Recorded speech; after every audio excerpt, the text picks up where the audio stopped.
নমস্কার, ইসিসিএন খবরে আপনাদের স্বাগত। আপনাদের সাথে আমি পূজা। বিস্তারিত খবরে যাবার আগে শুরুতেই হেডলাইন্স।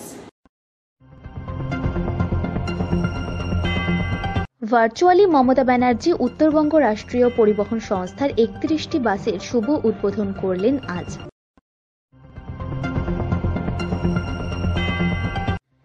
মেধা তালিকায় নাম রয়েছে, কিন্তু এখনো কাউন্সিলিং হয়নি। ক্রেতা সেজে দিনের বেলা সোনার গহনা তৈরির দোকান থেকে চুরি হয়ে গেল কয়েক লক্ষ টাকার সোনার গহনা। আসছি বিস্তারিত খবরে। ভার্চুয়ালি মমতা ব্যানার্জি উত্তরবঙ্গ রাষ্ট্রীয় পরিবহন সংস্থার ৩১টি বাসের শুভ উদ্বোধন করলেন আজ। কোচবিহার শহরের উত্তরবঙ্গ রাষ্ট্রীয় পরিবহন সংস্থার বাস টার্মিনাস থেকে বাসের উদ্বোধন হয়।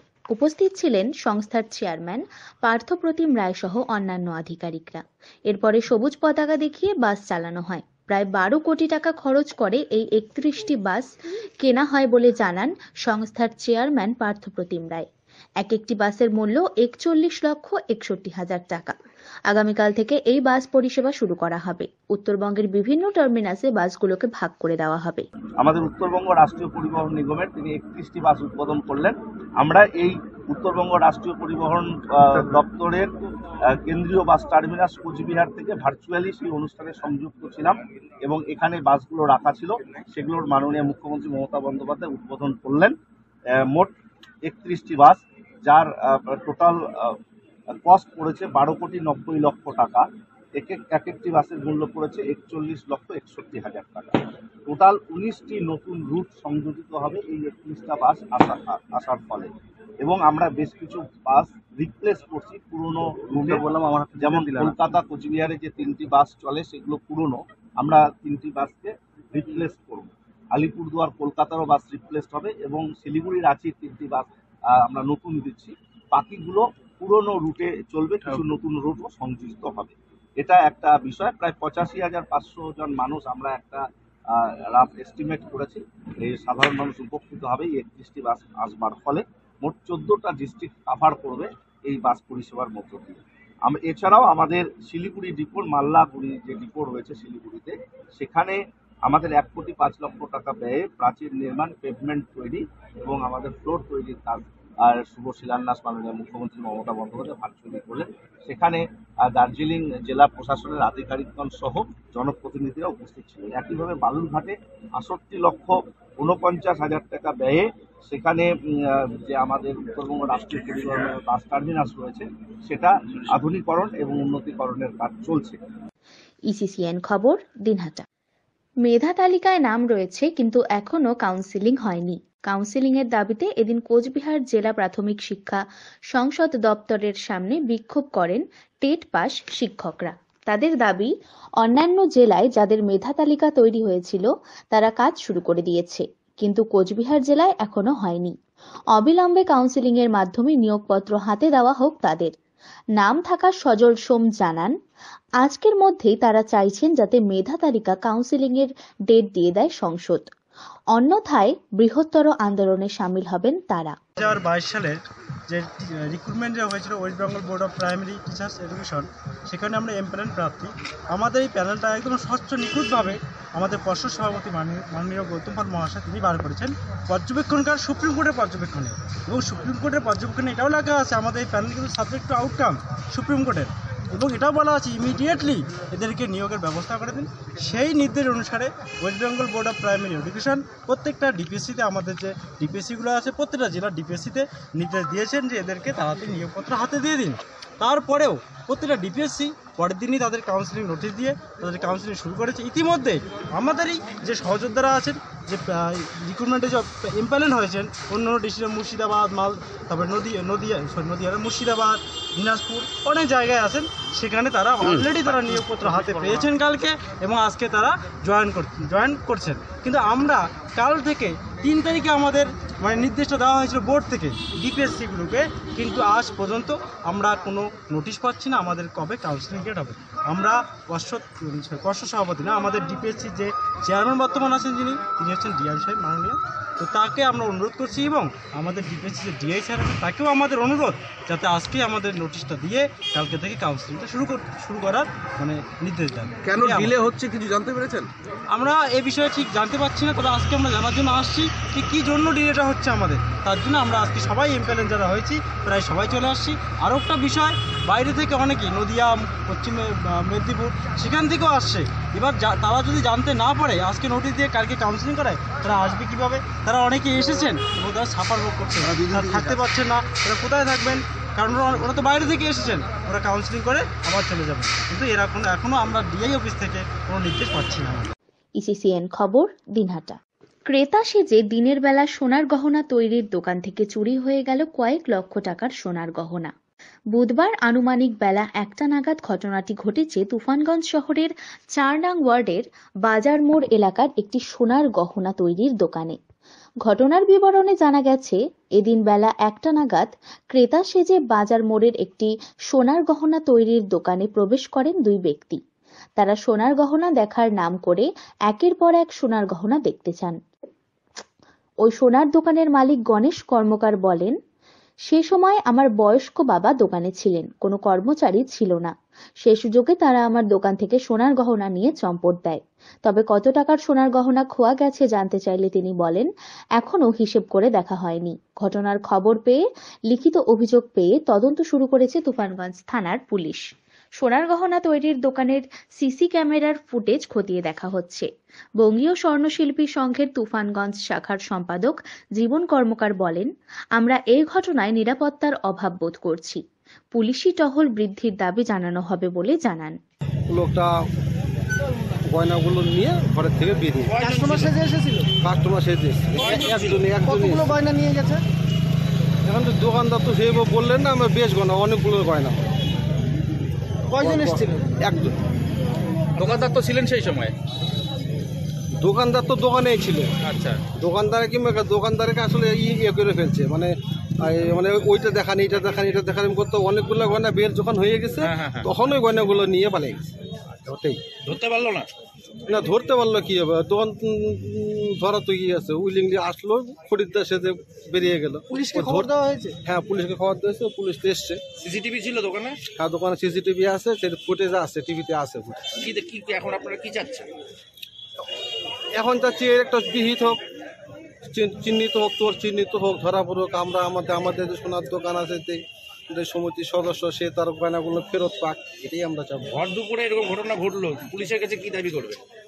পুলিশের কাছে দাবি করবো, পুলিশের কাছে দাবি এটাই করবো, এটা একটা নির্দিষ্ট একটা বিহিত। মাঝে মাঝে এই সোনার দোকানে চুরি হচ্ছে, সম্ভবত কালকে প্রতিদিন চাচলেও একটা চুরি হয়েছে সোনার দোকানে। বাজারে কি পুলিশি পেট্রোলিংয়ের দাবি জানাচ্ছেন? এর আগে আমরা পুলিশের কাছে ডেপুটেশন দিয়েছিলাম, বাজারে পুলিশ পেট্রোলিং তো আছে, সেটা রাতের বেলায় হয়, দিনের বেলাতে তেমন কিছু আমরা পুলিশকে দেখি না পেট্রোলিং করতে। দিনের বেলা দাবি করছেন কি? অবশ্যই আমরা এখন চাচ্ছি, যেহেতু দিনের বেলায় ঘটনা ঘটে গেল, এরপরে থেকে যাতে দিনের বেলা পুলিশ পেট্রোলিং করে তার দাবি আমরা অবশ্যই জানাবো সমিতির তরফে। ইসিসিএন খবর, দিনহাটা। শিলিগুড়ির গেট বাজার এলাকায় হওয়া একটি ছিনতাইয়ের ঘটনার তদন্তে নেমে মাটিগাড়া এলাকা থেকে এক ব্যক্তিকে গ্রেপ্তার করল নিউ জলপাইগুড়ি থানার পুলিশ। অভিযুক্তর হেফাজত থেকে উদ্ধার হয় ছিনতাই হওয়া 50,000 টাকা। জানা যায়, 31শে জানুয়ারি গেট বাজার এলাকায় এক মহিলার থেকে 60,000 টাকা ছিনতাই হয়েছিল। ঘটনার পরেই নিউ জলপাইগুড়ি থানায় লিখিত অভিযোগ দায়ের করেছিলেন ওই মহিলা। সেই ঘটনার তদন্তে নেমেই চন্দন গোয়ালা নামে এক ব্যক্তিকে মাটিগাড়া এলাকা থেকে গ্রেফতার করল পুলিশ। চন্দনের প্রকৃত বাড়ি ফাটাপুকুর এলাকাতে বলে জানা গিয়েছে। নিউ জলপাইগুড়ি থানার পুলিশ সূত্রে জানা গিয়েছে, ছিনতাইয়ের পর অভিযুক্ত টাকাগুলো নিয়ে ব্যাঙ্গালোরে লুকিয়েছিল। পরবর্তীতে শিলিগুড়িতে এলে গতকাল তাকে গ্রেফতার করা হয়। ধৃতকে বুধবার আদালতে পাঠিয়ে পুরো ঘটনার তদন্ত শুরু করেছে এনজিপি পুলিশ। আপনার নাম? শুক্লা মন্ডল। আচ্ছা, কি হয়েছিল ঘটনাটা সেদিন আপনার?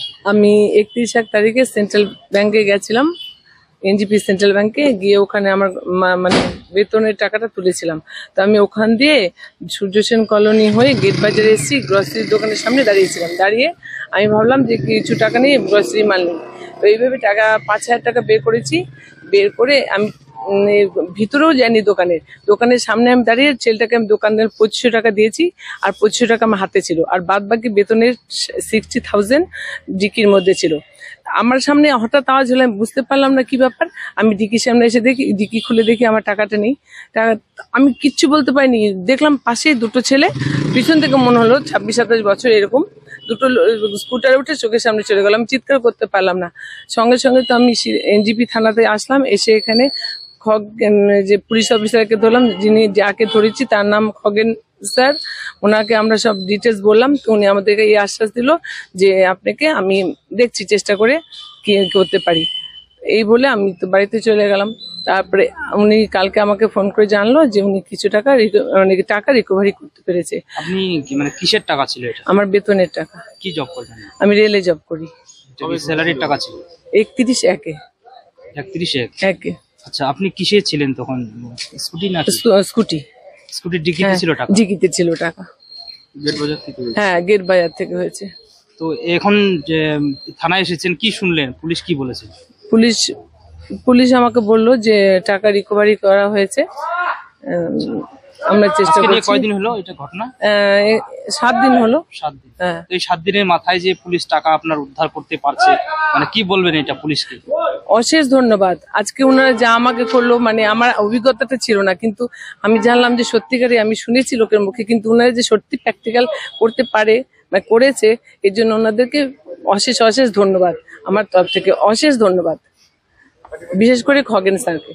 কি বলবেন দিনের বেলায়? হ্যাঁ, দিনের বেলায় বেলা 1:30টার সময়, মানে আশ্চর্য। একদম কি বলবেন? কি বলবো, মানে আমরা কিভাবে চলছি এটাই একটা আশ্চর্য লাগছে যে কি হবে এরপরে, আমাদের কি হবে দিনের বেলায়? এভাবে আমরা কি চলতে পারবো না রাস্তাঘাটে?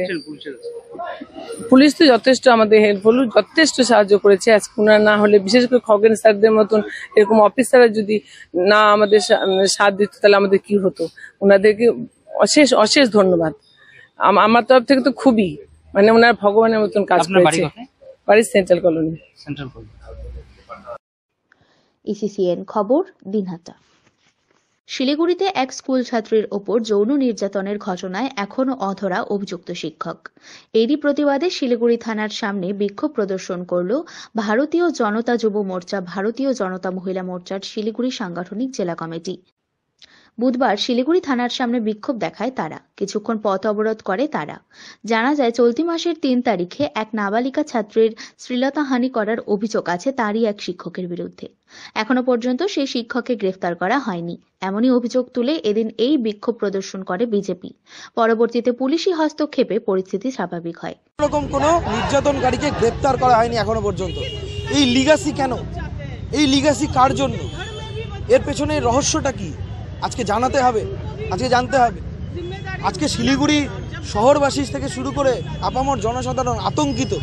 বাড়ির মেয়েদেরকে টিউশনি পড়তে দিতে পাঠানো, স্কুলে পাঠানো আজকে একটা আতঙ্কের জায়গায় তৈরি হয়েছে। এই আতঙ্ক কবে কাটবে?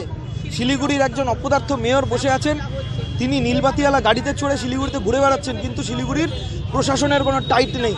শিলিগুড়ি প্রশাসনের একটা আজকে পুরোপুরি লিগাসি। আজকে সিপি কি করছে?